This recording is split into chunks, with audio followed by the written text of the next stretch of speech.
ಕೃಷ್ಣ ತುಳಸಿ ಧಾರಾವಾಹಿ ನಂತರ ಸೀದಾ ಸ್ಯಾಂಡಲ್ವುಡ್ಗೆ ಹಾರಿದ ನಟಿ ಪ್ರಿಯಾಂಕಾ ಕುಮಾರ್ ಸದ್ಯ ಸಿನಿಮಾಗಳಲ್ಲಿ ನಟಿಸುತ್ತಿದ್ದಾರೆ.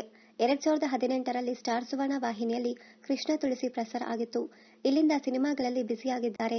ಕನ್ನಡ ಧಾರಾವಾಹಿಯಲ್ಲಿ ನಾಯಕಿಯಾಗಿ ಕಾಣಿಸಿಕೊಂಡ ನಟಿ ಪ್ರಿಯಾಂಕಾ ಈಗಂತೂ ಬ್ಯಾಕ್ ಟು ಬ್ಯಾಕ್ 3 ಚಿತ್ರಗಳಲ್ಲಿ ನಟಿಸುತ್ತಾ ಬ್ಯುಸಿಯಾಗಿದ್ದಾರೆ. ಅಸಲಿಗೆ ನಟನೆಯ ಬ್ಯಾಕ್ಗ್ರೌಂಡ್ ಇಲ್ಲದ ಈಕೆ ಇಷ್ಟು ಬೇಗ ಅಭಿನಯ ಲೋಕದಲ್ಲಿ ಯಶಸ್ಸು ಗಳಿಸುತ್ತಿದ್ದಾರೆ. ನನಗೆ ಯಾವುದೇ ರೀತಿಯ ಸಿನಿಮಾ ಬ್ಯಾಕ್ಗ್ರೌಂಡ್ ಇಲ್ಲ ಅಂತ ಪ್ರಿಯಾಂಕಾ ಕುಮಾರ್ ಅವರೇ ಹೇಳಿಕೊಂಡಿದ್ದಾರೆ. ಚಿಕ್ಕ ವಯಸ್ಸಿನಿಂದಲೂ ಮಾಡೆಲಿಂಗ್ ಮಾಡುತ್ತಿದ್ದರು. 5 ವರ್ಷದ ಹಿಂದೆ ಅಂದರೆ 2018ರಲ್ಲಿ ಧಾರಾವಾಹಿ ನಟಿಸೋಕೆ ಆಫರ್ ಬಂದಿತ್ತು. ಖಳನಾಯಕಿ ಪಾತ್ರ ಆಗಿದ್ದರೂ ಒಪ್ಪಿಕೊಂಡು ಯಶಸ್ಸು ಗಳಿಸಿದ್ದಾರೆ. ಕೃಷ್ಣ ತುಳಸಿ ಧಾರಾವಾಹಿಯಲ್ಲಿ ಸಿಕ್ಕ ಪಾತ್ರದಿಂದ ನಟನೆಯ ಸಾಕಷ್ಟು ವಿಚಾರಗಳನ್ನ ಕಲಿತಿದ್ದಾಗಿ ಹೇಳಿಕೊಂಡಿದ್ದಾರೆ. ಯಾವ ರೀತಿಯ ನಟನೆ ಮಾಡಬಹುದು ಎಂಬುವ ವಿಚಾರ ಆತ್ಮವಿಶ್ವಾಸ ಬಂದಿದೆ ಎಂದಿದ್ದಾರೆ.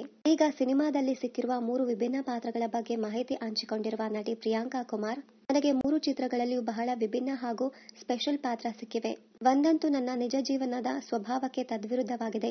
ನನಗೆ ವೈಯಕ್ತಿಕವಾಗಿ ಈ 3 ಪಾತ್ರಗಳು ಸಂತೋಷ, ಸಮಾಧಾನ ಕೊಟ್ಟಿದೆ. ಮುಂದೆಯೂ ನಾನು ಸ್ತ್ರೀ ಪ್ರಾಬಲ್ಯದಂತಹ ಪಾತ್ರಗಳನ್ನ ಮಾಡಲು ಬಯಸುತ್ತೇನೆ.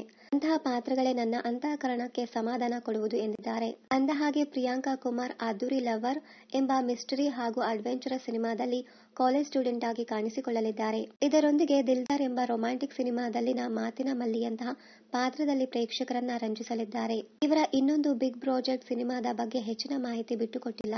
ಒಟ್ಟಿನಲ್ಲಿ ಒಂದಾದ ಮೇಲೆ ಒಂದರಂತೆ ಸಿನಿಮಾಗಳಲ್ಲಿ ಬ್ಯುಸಿಯಾಗಿರುವ ಪ್ರಿಯಾಂಕಾ ಕುಮಾರ್ ಅವಕಾಶ ದೊರೆತರೆ ಮತ್ತೆ ಕಿರುತೆರೆಯಲ್ಲಿ ಕಾಣಿಸಿಕೊಳ್ಳುತ್ತಾರೆ ಎಂಬ ಪ್ರಶ್ನೆಗೆ ಉತ್ತರ ಮುಂದಿನ ದಿನಗಳಲ್ಲಿ ಸಿಗಬೇಕಿದೆ. ಕೇವಲ ಒಂದೇ ಧಾರಾವಾಹಿಯಲ್ಲಿ ಅಭಿನಯಿಸಿ ಮೇಲಿಂದ ಮೇಲೆ ಸಿನಿಮಾಗಳಲ್ಲಿ ನಟಿಸುವ ಅವಕಾಶ ಗಿಟ್ಟಿಸಿಕೊಳ್ಳುತ್ತಿರುವ ಪ್ರಿಯಾಂಕಾ ಕುಮಾರ್ ನಿಜಕ್ಕೂ ಅದೃಷ್ಟವಂತೆಯೇ ಸರಿ. ಇನ್ನಷ್ಟು ಕನ್ನಡ ಧಾರಾವಾಹಿ, ಸಿನಿಮಾ ಹಾಗೂ ಬಿಗ್ ಬಾಸ್ ಕನ್ನಡ ಸೀಸನ್ 10ರ ಡೈಲಿ ಅಪ್ಡೇಟ್ಸ್ಗಾಗಿ ಚಾನೆಲ್ ಅನ್ನ ಸಬ್ಸ್ಕ್ರೈಬ್ ಮಾಡಿ. Thank you.